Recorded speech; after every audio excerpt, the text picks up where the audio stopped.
নমস্কার, সাহিত্য চিরন্তন বাংলা অডিও স্টোরি চ্যানেলে আপনাদের সকলকে স্বাগত। সাহিত্য চিরন্তনের আজকের নিবেদন প্রভাত কুমার মুখোপাধ্যায়ের লেখা অলোকা।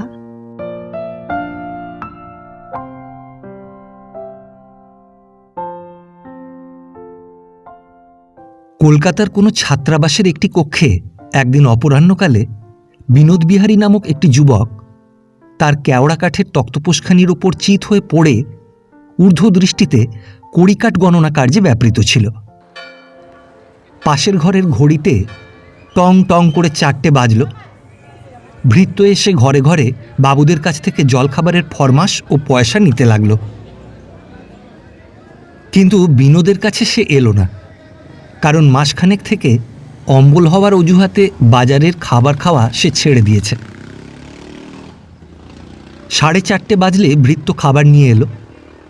অন্যান্য ছাত্রেরা খাবার খেতে লাগলো।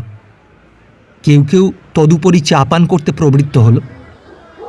পান নিয়ে আয়, সরাইয়ে জল রাখিস নি প্রভৃতি শব্দে বাসা মুখরিত হয়ে উঠল। কিন্তু বিনোদ সেইভাবেই শুয়ে আছে।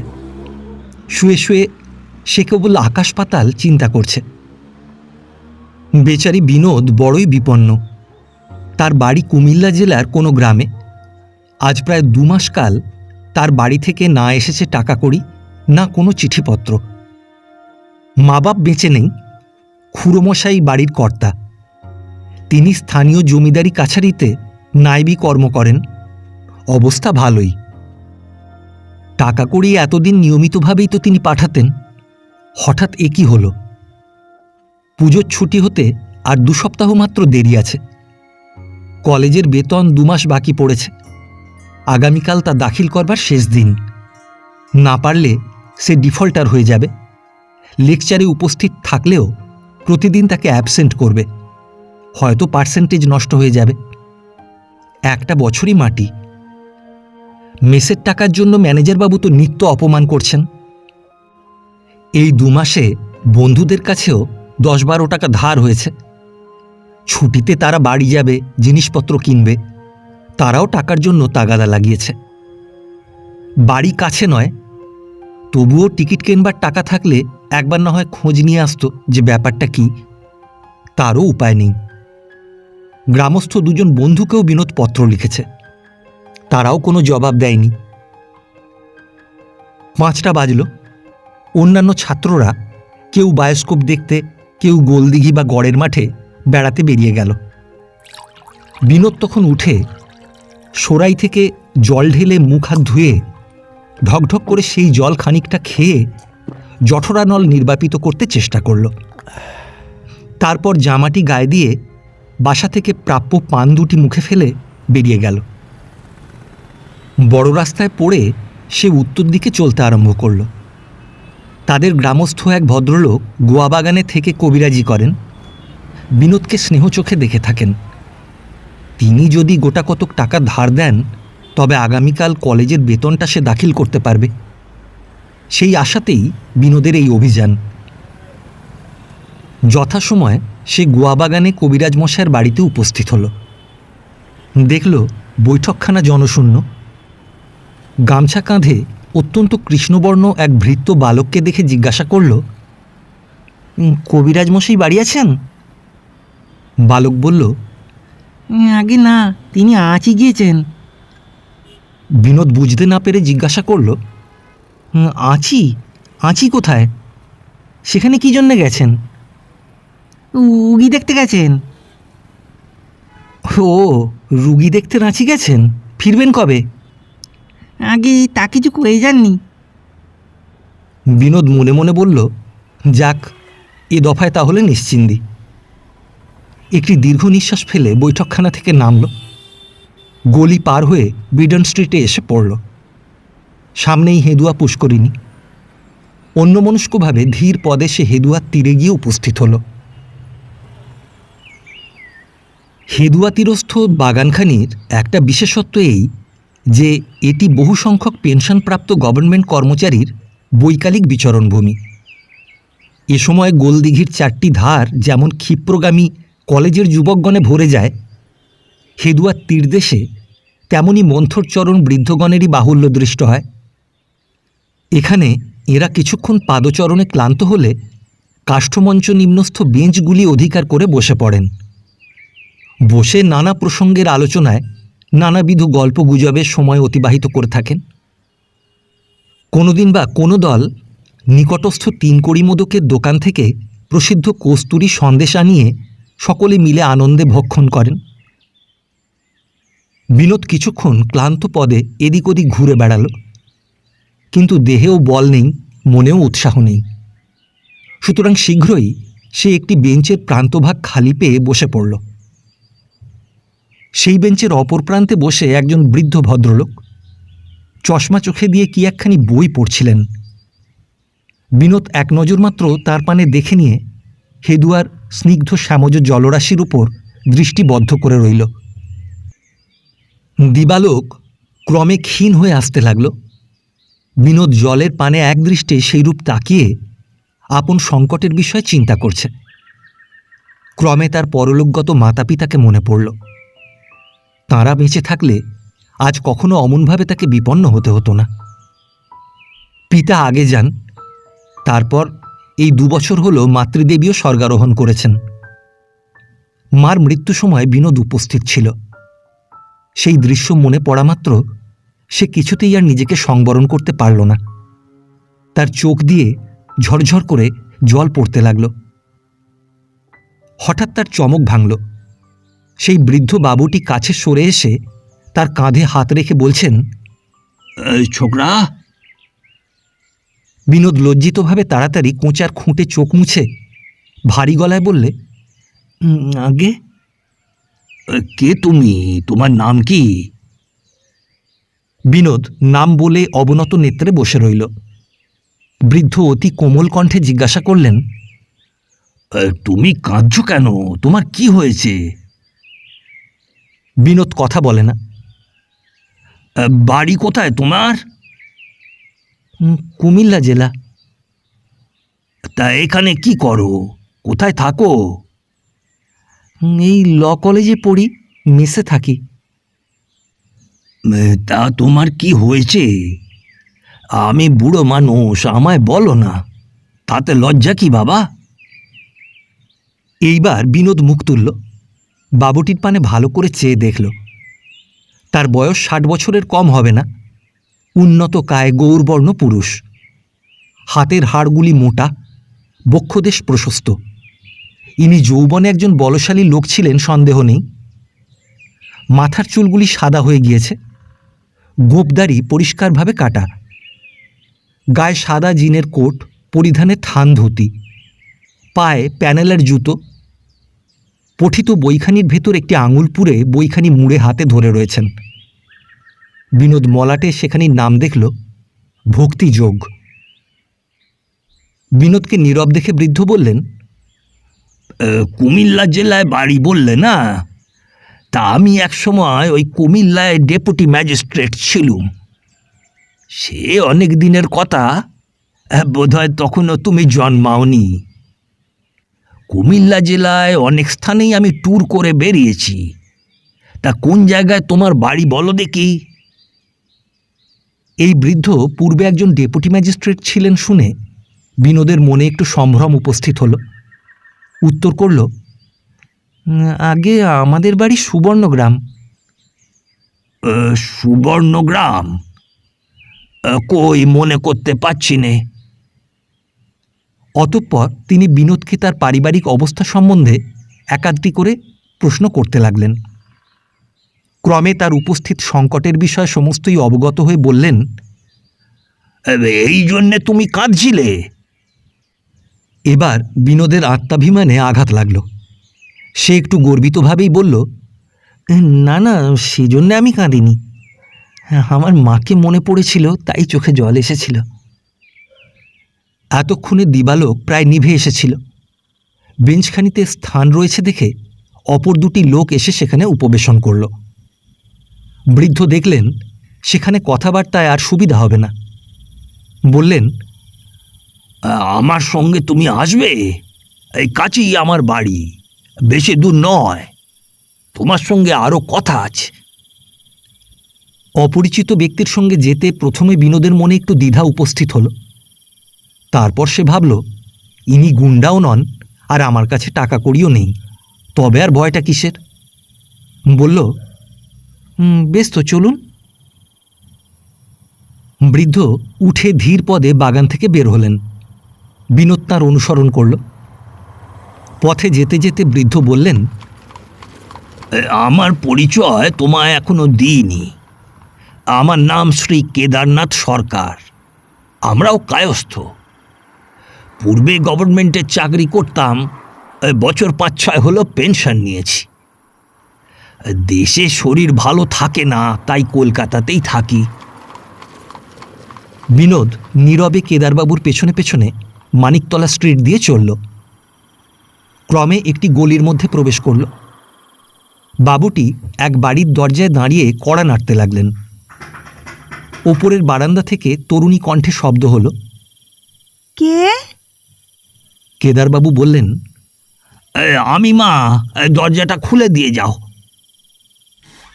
আধ মিনিট পরে দরজা খুলবার সঙ্গে সঙ্গে উচ্চারিত হলো, বাবা, আজ যে এত দেরি?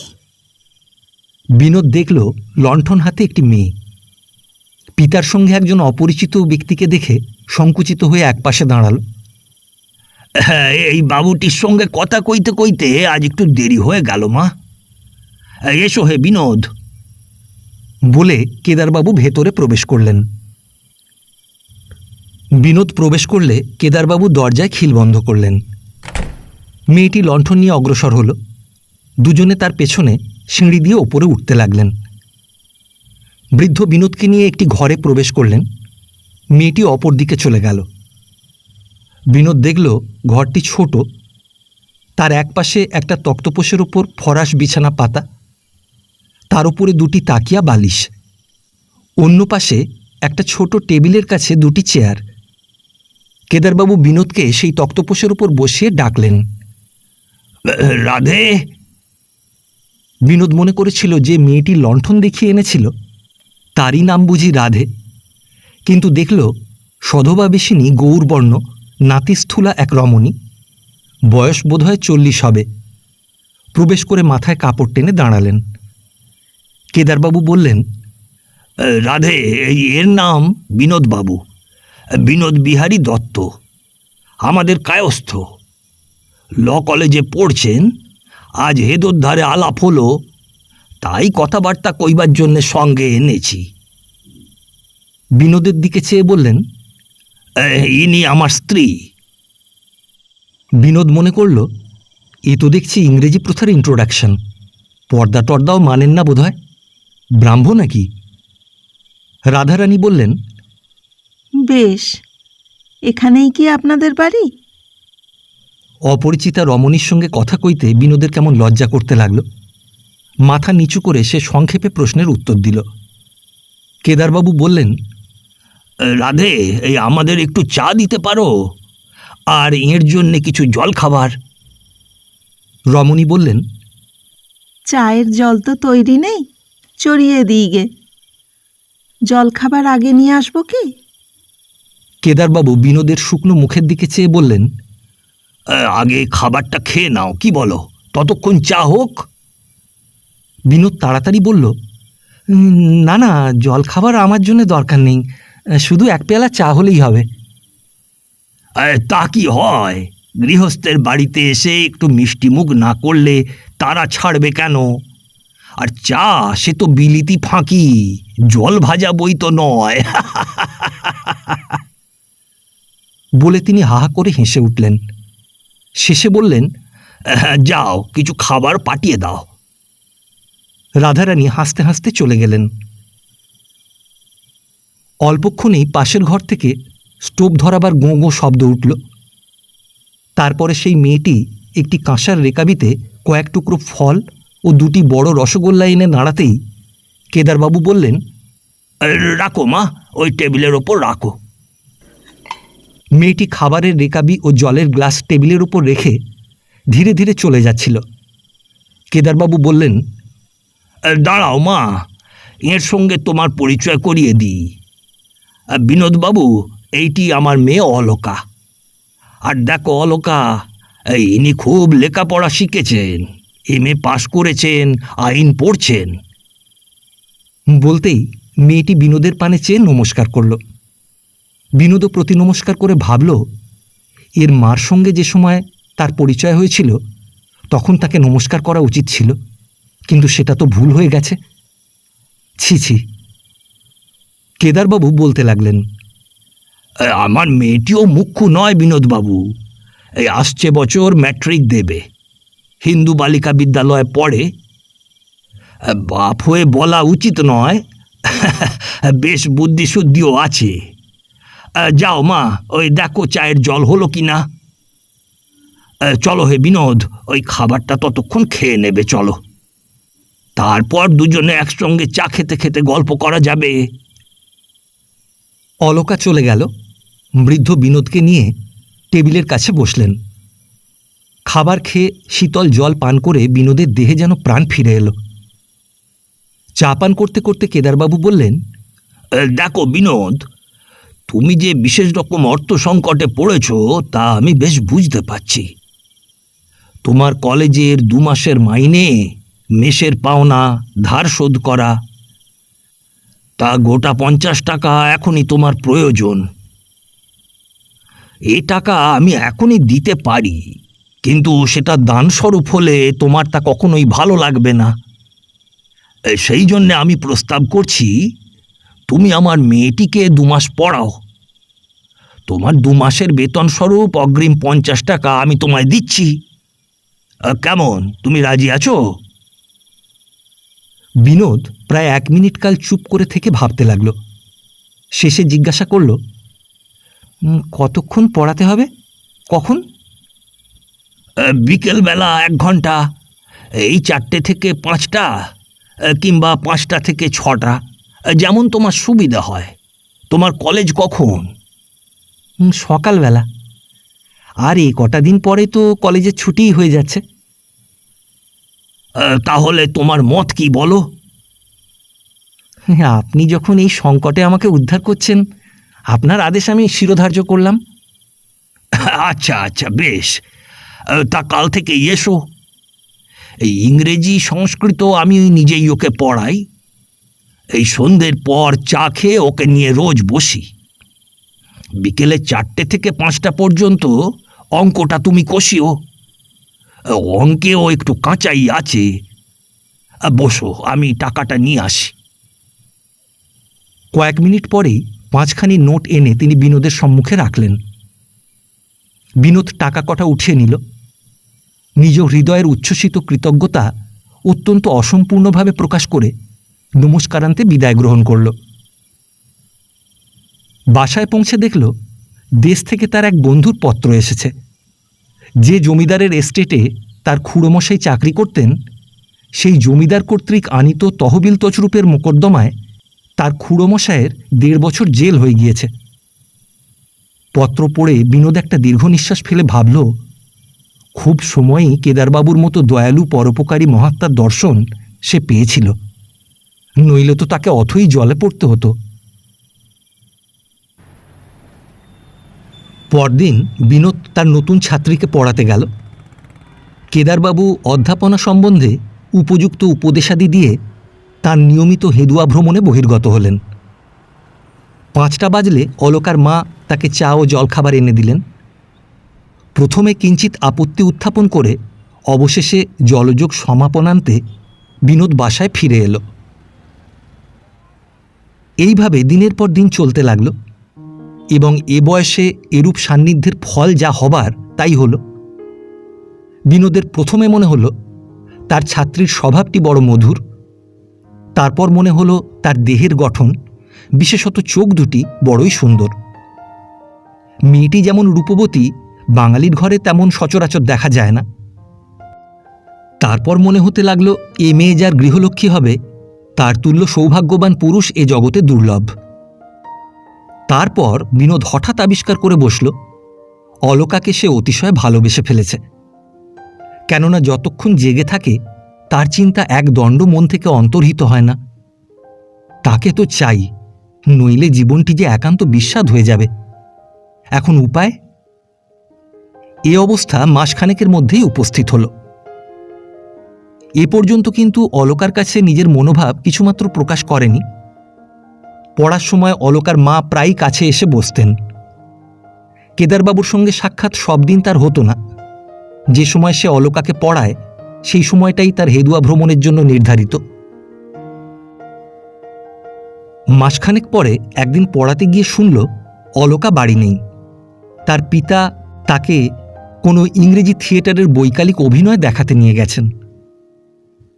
অলকার মা এসে পড়বার ঘরে বিনোদের কাছে বসলেন। প্রথমে অলকার পড়াশোনার প্রসঙ্গেই কথাবার্তা হলো। তারপর হঠাৎ তিনি বলে বসলেন, হ্যাঁ বাবা, তোমার তো বয়স হলো, বিয়ে থাওয়া করবে না? বিবাহের প্রসঙ্গে বিনোদের লজ্জা হলো। সে মাথাটি নিচু করে বলল, আমার অবস্থা সবই তো জানেন।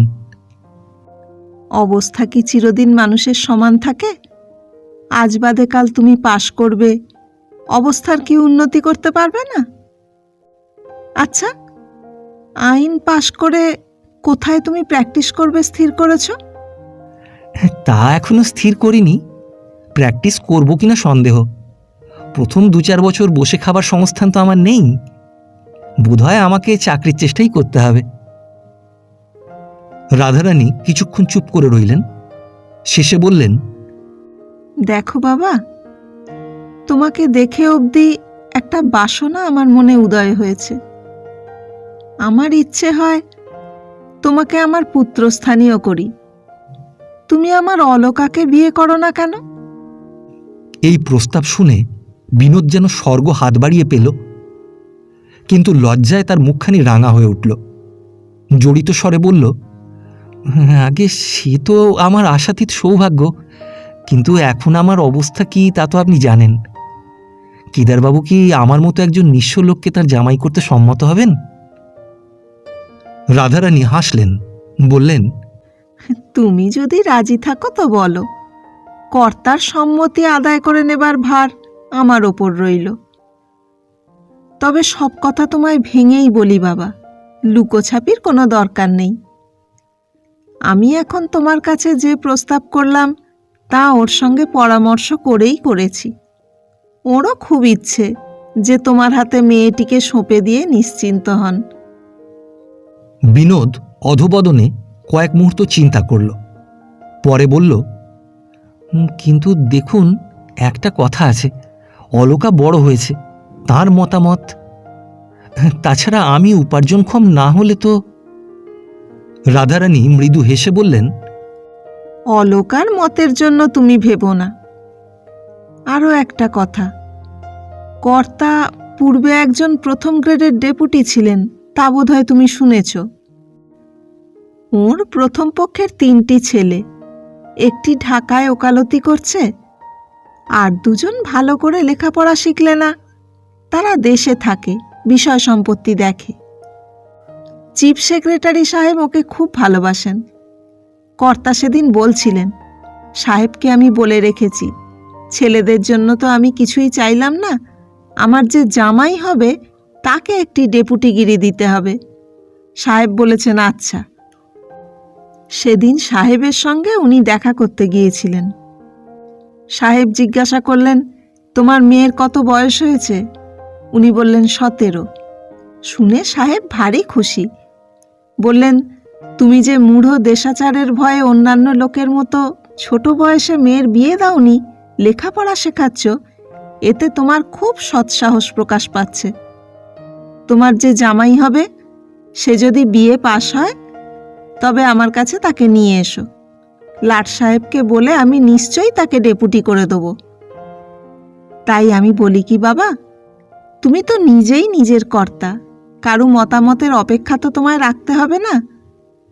আর বেশি দেরি না করে এই সামনের অঘ্রাণ মাসেই শুভকর্মটা হয়ে যাক। বিনোদ মনে মনে ভাবল, একেই বলে বিধাতা যখন মাপায় তখন উপরি চাপায়। 8 ঘন্টা আগে অলকাকে পাবার আশাই আমার পক্ষে বামনের চন্দ্রস্পর্শের মতো দুরাশা হয়েছিল। আর এখন শুধু অলকা নয়, সঙ্গে সঙ্গে ডেপুটিগিরি ফাউ।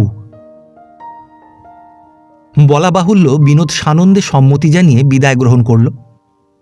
রাধারানীর বারংবার অনুরোধ সত্ত্বেও জলখাবার পর্যন্ত সে খেল না। খিদে বলে কোনো জিনিস যে পৃথিবীতে আছে তা আজ সে অনুধাবন করতেই পারল না। কেদারবাবুর বাসা থেকে বেরিয়ে সহসা বিনোদের মনে হল চলতে পা দুখানা যেন ধূলিমলিন রাজপথে মোটেই ঠেকছে না। সে যেন হাওয়ার উপর দিয়ে ভেসে চলেছে। তার মাথার ভেতর থেকে আগুন ছুটছে। কাছেই হেদুয়া পুষ্করিণী পেয়ে ঠান্ডা হাওয়ায় মাথাটা একটু ঠিক করে নেবার অভিপ্রায় তীরস্থ বাগানে প্রবেশ করল। একখানি বেঞ্চে বসে পড়ল, কিন্তু বেশিক্ষণ থাকতে পারল না। উঠে 2-3 বার হেদুয়াকে প্রদক্ষিণ করল। তখন সন্ধ্যা হয়েছে। একবার মনে হলো বাসায় যাই, কিন্তু ছুটিতে বাসা এখন খালি। একলা সেখানে চুপটি করে বসে থাকা অত্যন্ত অসহ্য হবে। রাত্রে যে ঘুম হবে এমন আশাও তো দেখা যাচ্ছে না। আজ শনিবার, তার চেয়ে বরং কোনো থিয়েটারে গিয়ে বসলে রাত্রে 2টো অবধি একরকম কেটে যাবে। পকেটে টাকা ছিল। বিনোদ বেরিয়ে বিডন স্ট্রিটের এক থিয়েটারে গিয়ে প্রবেশ করল। 2টি অঙ্ক হয়ে গেলে বিনোদ বিলক্ষণ ক্ষুধা অনুভব করল। বেরিয়ে একটা দোকানে লুচি, ডিম ও চপ খেয়ে হাত ধুয়ে চা খেতে বসেছে। এমন সময় তার এক বন্ধু প্রকাশবাবু সেখানে দর্শন দিলেন। ইনি একসময় বিনোদের সহপাঠী ছিলেন। বিএ পাশ করে শ্বশুরের সুপারিশে সম্প্রতি ডেপুটি ম্যাজিস্ট্রেটের চাকরি পেয়েছেন। একে দেখামাত্র বিনোদের মন প্রফুল্ল হয়ে উঠল। প্রকাশকে স্বজাতীয় এবং অত্যন্ত অন্তরঙ্গ বলে তার মনে হলো। মনে মনে বলল, তুমিও শ্বশুরের কৃপায় ডেপুটি, আমিও তাই। অভিনয় শেষে বাইরে এসে উভয়ের পুনরায় সাক্ষাৎ হলে প্রকাশ বলল, এই এত রাত্রে বাসায় গিয়ে কি করবে? কাছেই আমার শ্বশুর বাড়ি, সেইখানে কিছু খেয়ে বৈঠকখানায় শুয়ে থাকবে, চলো। অনেক দিনের পর বন্ধুর সঙ্গে সাক্ষাৎ। বিনোদ সহজেই সম্মত হল। বাড়িতে পৌঁছে কিঞ্চিত জলযোগান্তে বৈঠকখানায় শয্যার ওপর বসে উভয় বন্ধুতে কথাবার্তা হতে লাগল। এ কথা সে কথার পর প্রকাশ বলল, কার মেয়েকে পড়াচ্ছ বলছিলে? কেদার সরকার কে? আগে তিনি ডেপুটি ম্যাজিস্ট্রেট ছিলেন, এখন পেনশন নিয়েছেন। ও, ডেপুটি কেদার সরকার? তাই বলো, তাকে তো আমি জানি। অর্থাৎ অন্যান্য ডেপুটিদের কাছে তার খবর শুনেছি। তিনি একজন প্রথম গ্রেডের ডেপুটি ছিলেন, এখন রিটায়ার করেছেন তো? হ্যাঁ হ্যাঁ, তিনি। প্রকাশ হেসে বলল, হ্যাঁ, নিশ্চয়ই তিনি। তার সেই অবিদ্যাটিকে নিয়ে এইখানেই আজকাল আছেন বুঝি? এ কথা শুনে বিনোদ চমকে উঠল। বলল, অবিদ্যা কীরকম? কেন হে, অবিদ্যা শুনে তোমার মুখ অমন ফ্যাকাশে হয়ে গেল কেন? তুমি তার মেয়েটিকে বিয়ে করবার মতলব টতলব করেছো নাকি? বলে কৌতূহলপূর্ণ দৃষ্টিতে বিনোদের দিকে সে চেয়ে রইল। বিনোদ নিজেকে কতকটা সম্বরণ করে নিয়ে বলল, না, তুমি বোধহয় ঠিক জানো না। তুমি যা বলছো তাদের ব্যবহারে সেরকম কোনো লক্ষণই তো কোনোদিন দেখিনি আমি। হ্যাঁ, আরে এখন আর কি দেখবে? এ বয়সে কি আর ঘুঙুর পায়ে দিয়ে নাচবে? এখন যে তপস্বিনী। তুমি বোধহয় ভুল শুনেছ, আমার তো তা মনে হয় না। আরে না হে, আমি খুব জানি। শুনেছি ওর স্ত্রী মারা গেছে অনেক দিন হলো। সে যাক, তুমি ও প্রাইভেট টিউশনি জোটালে কেমন করে সেটা বলো দেখি। বিনোদ তখন তার টিউশনি জোটবার ইতিহাসটুকু বলল। গতকাল যা ঘটেছে তা গোপন রাখল। শুনে প্রকাশ হাসতে লাগলো। বলল, উফ, বুড়ো কি কম চালাক! কেমন কৌশলটি করেছে দেখো। যুবতী মেয়েটা, তাকে পড়াবার জন্যে 24 বছরের একজন অবিবাহিত যুবক ছাড়া আর অন্য মাস্টার খুঁজেই পেলে না। ওই শাস্ত্রের কথা ঘি আর আগুন বেশ জানে। কিছুদিনে এই দুজনে দুজনার প্রেমে হাবুডুবু খাবে। তখন তুমি বলবে ওকেই আমি বিয়ে করব, জাতফাত আমি ডোন্ট কেয়ার করি। আচ্ছা, তোমায় গাঁদবার জন্যে মেয়েটাও বোধহয় খুব উঠে পড়ে লেগেছে। তখন অলকার সরলতামণ্ডিত শান্ত সংযত মুখখানি বিনোদের মনে পড়ল। একটু উষ্মার সঙ্গেই সে বলল, ছি, এক মুহূর্তের জন্য সে তা করেনি। করেনি, করবে। এই তো সবে মাসখানেক যাতায়াত করছো বই তো নয়। আগে লোহা বেশ করে লাল হোক, তখন তো পিটবে। সাধু সাবধান, আচ্ছা, রাত প্রায় পুইয়ে এলো, এখন তুমি একটু শো ভাই, আমি কিঞ্চিত নিদ্রার চেষ্টা দেখি। বলে প্রকাশ বাড়ির মধ্যে প্রবেশ করল। বাকি রাতটুকু বিনোদ ছটফট করেই কাটালো। নিদ্রা দেবীর কৃপা লাভের জন্য সে একটুও ব্যস্ত ছিল না। আর একটু হলেই তো না জেনে সে একজন ভ্রষ্টা রমণীর কন্যাকে বিবাহ করে ফেলেছিল।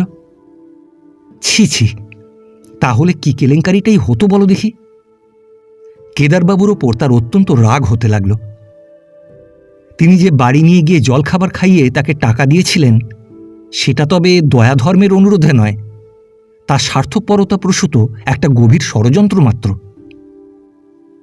দেশ থেকে এখন খুড়িমা তাকে 2 মাসের টাকা পাঠিয়েছেন। বিনোদ ভাবল, কেদারবাবুর 50 টাকাই সে মানি অর্ডার যোগে তাকে ফেরত পাঠিয়ে দেবে এবং কুপনে লিখে দেবে সমস্তই সে জানতে পেরেছে। ধর্মভ্রষ্টার কন্যাকে সে বিবাহ করতে পারবে না, ডেপুটিগিরির লোভেও নয়। কিন্তু অলকার মুখখানি মনে পড়া মাত্র তার বুকের মধ্যে দারুণ বেদনা বেজে উঠল। অলকার মা বাপের অপরাধ যতই গুরু হোক, অলকার কি দোষ? হয়তো সে জানেও না যে তার মা বাপ এমন। এই সম্ভবত বালিকার বিশ্বাস। তবে তার কি অপরাধ? অলকার মা যা ইঙ্গিতে বলেছেন তা যদি সত্য হয়, তা সত্যই তো। সে বিষয়ে বিনোদের মনে আর কিছুমাত্র সন্দেহ নেই। তবে এরূপ নিষ্ঠুরভাবে প্রত্যাখ্যান, এই অপমানে তার বুকটি কি ভেঙে যাবে না? একজনের অপরাধে আর একজন সম্পূর্ণ নিরীহ প্রাণীকে শাস্তি দেওয়া কি ঘোর অধর্ম নয়? আর শুধুই কি তাকে শাস্তি দেওয়া, নিজেকেও তো সেই শাস্তি চিরজীবন ভোগ করতে হবে। এই আত্মনির্যাতনই বা কিসের জন্য?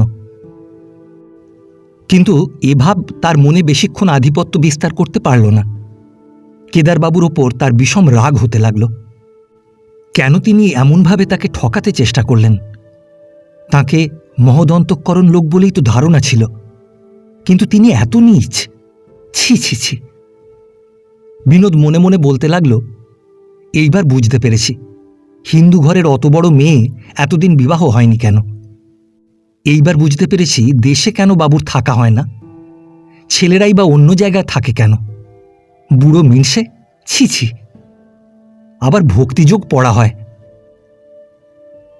এমন নানারূপ চিন্তা করতে করতে ভোর হয়ে এলো। কাক ডাকতে লাগল। ভোরের শীতল বায়ু জানলা দিয়ে প্রবেশ করে বিনোদকে তন্দ্রাতুর করে ক্রমে তার চেতনা হরণ করল। যখন তার ঘুম ভাঙল, তখন বাইরে বেশ রৌদ্র উঠেছে।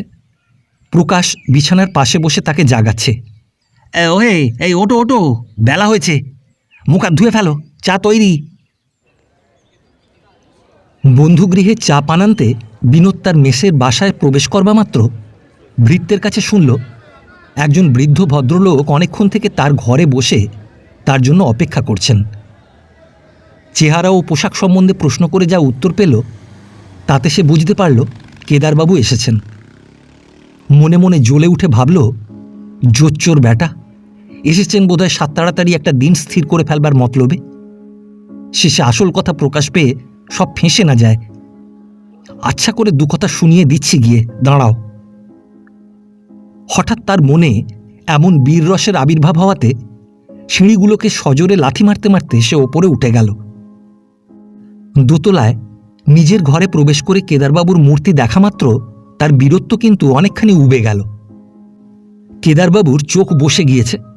বার্ধক্য রেখাঙ্কিত প্রশান্ত মুখমণ্ডলে যেন কি একটা বেদনার স্পষ্ট ছায়া। দেখে বিনোদ কতকটা থতমত খেয়ে গেল। সে অস্ফুট স্বরে বলে উঠল, আপনি? আপনার শরীর কি ভালো নেই? না বাবা, শরীর আমার ভালোই আছে। বসো। তুমি কোথায় গিয়েছিলে? বিনোদ সংক্ষেপে বাসা থেকে গতরাত্রে তার অনুপস্থিতির কারণ বলল। কেদারবাবু বললেন, আমি কাল বিকেলে অলকাকে এম্পায়ারে ম্যাকবেথ দেখাতে নিয়ে গিয়েছিলাম। সে তো তুমি শুনেই এসেছ। সন্ধ্যার পর বাড়ি ফিরে আমার স্ত্রীর কাছে সকল কথা শুনলাম। বিনোদ মনে মনে বলল, স্ত্রী? স্ত্রী বই কি, ভণ্ডামি দেখে আর বাঁচি নে। কেদারবাবু বললেন, সকল কথা শুনলাম, শুনে আমার মন বড় খারাপ হয়ে গেল। আমার স্ত্রী একটু অন্যায় করেছেন। তিনি একটা বিশেষ প্রয়োজনীয় কথা তোমার কাছে গোপন করেছেন। তাই দুশ্চিন্তায় সারা রাত আমার ঘুম হয়নি। সেই বিষয়টি তোমায় জানাবার জন্যেই। বিনোদের মনে হলো তবে তো প্রকাশ যা বলেছে তা মিথ্যা নয়। এই বৃদ্ধ লম্পট নিজ মুখে সে কথা স্বীকার করতেও লজ্জা অনুভব করছে না। সে ব্যঙ্গস্বরে বলল, আগে বৃথা আপনি কষ্ট করছেন। আপনার বাড়ি থেকে চলে আসবার পর ঘটনাক্রমে সে সকল কেচ্ছাই আমি জানতে পেরেছি। আপনার সেই মেয়ে মানুষটিকে বলবেন। বৃদ্ধ হঠাৎ তীর বেগে দাঁড়িয়ে উঠে ঘূর্ণিত লোচনে বললেন, খবরদার! বলে তিনি রাগে হাঁপাতে লাগলেন।